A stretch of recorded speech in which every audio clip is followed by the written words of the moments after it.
Okay, this is Unbecoming First Lady, a title I never asked for. I had went to child support court. I had to get back in order to get to court. And this particular weekend, I was supposed to stay with him like 4 days. And I left after 2. The conversation pissed me off to the utmost. And that's when I was like, you know what? I don't have to take this shit. I could go home. So I made the trip back or whatever. And we talked over the weekend. I don't know how he ended up apologizing, or maybe I apologized. I did get to the point where he would manipulate and love bomb. He would gaslight me to the utmost. I mean, he was definitely, literally the picture for gaslighting. And I went to child support court, and it was bad. And I was really upset, really mad. And I told him, I said, I've had the hardest day, and the person who's supposed to be here for me, you are hours away, and you can't console me in the way that I need you to.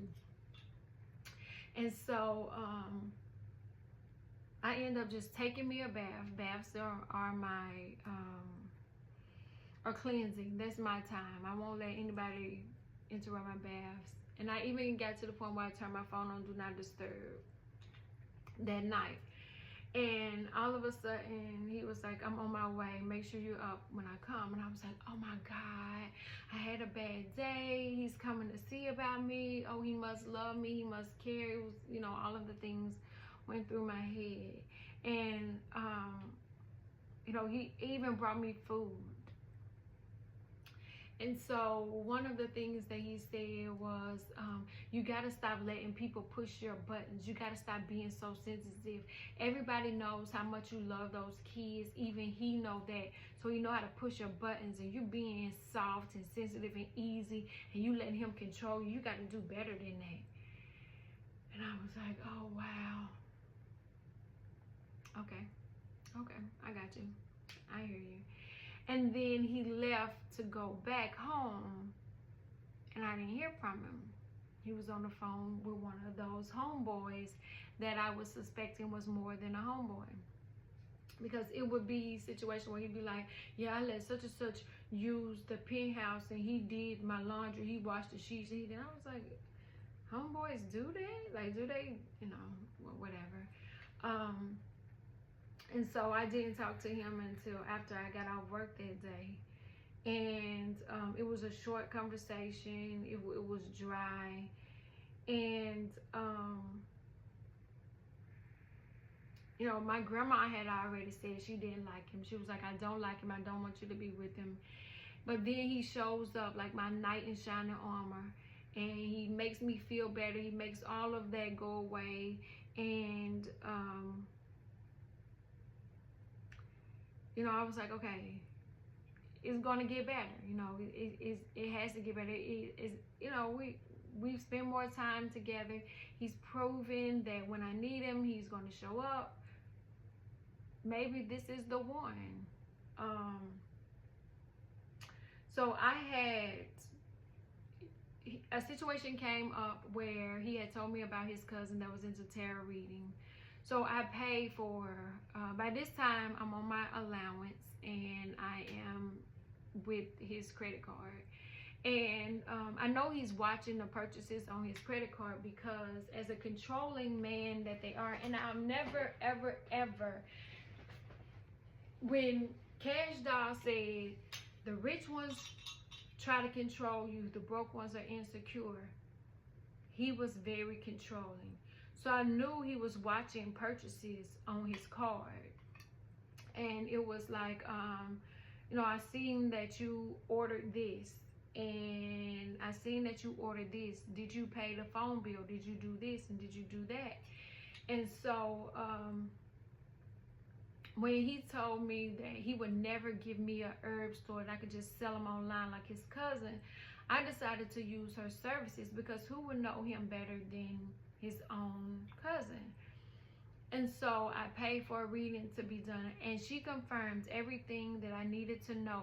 He, like, the devil card in the tarot represents the Capricorn.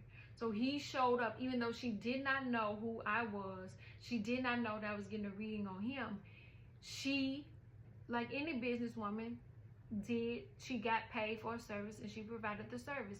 He showed up in the reading. The Capricorn, the devil card, showed up in the reading. And so, you know, she was like, somebody is going to get frustrated and somebody's going to walk away. I already knew that that was me. I already knew that I was going to walk away.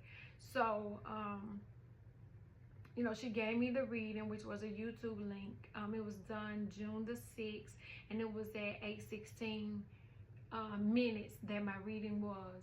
So there we have 666. And it was on 8/16, which is my baby boy's birthday, which is my little nephew, but he's my baby. And so he wasn't really feeling him either, which was, you know, all these signs. And I've ignored every sign that he was not the one. Every single sign, I've ignored all of them. And it would just so happen that it was one night that I had promised my sister I would go to this birthday party with her. And so I'm on the phone with him and I'm trying to get ready, and he's doing everything in his power to start an argument with me so that I won't go to the party. Now, I've already told her that we're going, I'm getting ready. And so it just gets to this heated argument. I hang up.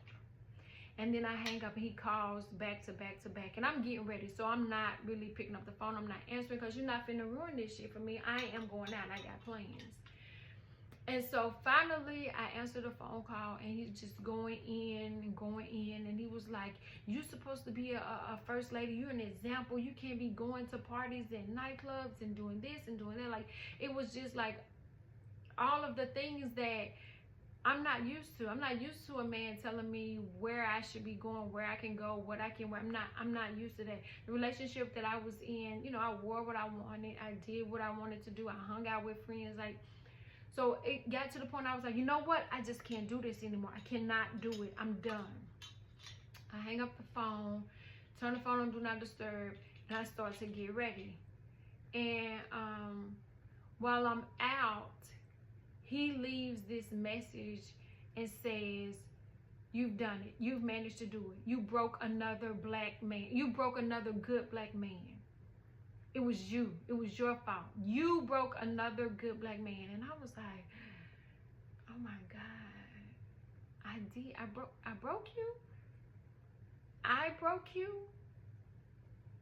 So, you know, I'm like, in my mind, I didn't know the game that he was playing with that line. All I knew is I took it to heart, and I was like, well, did I? How did, you know, like, go into details.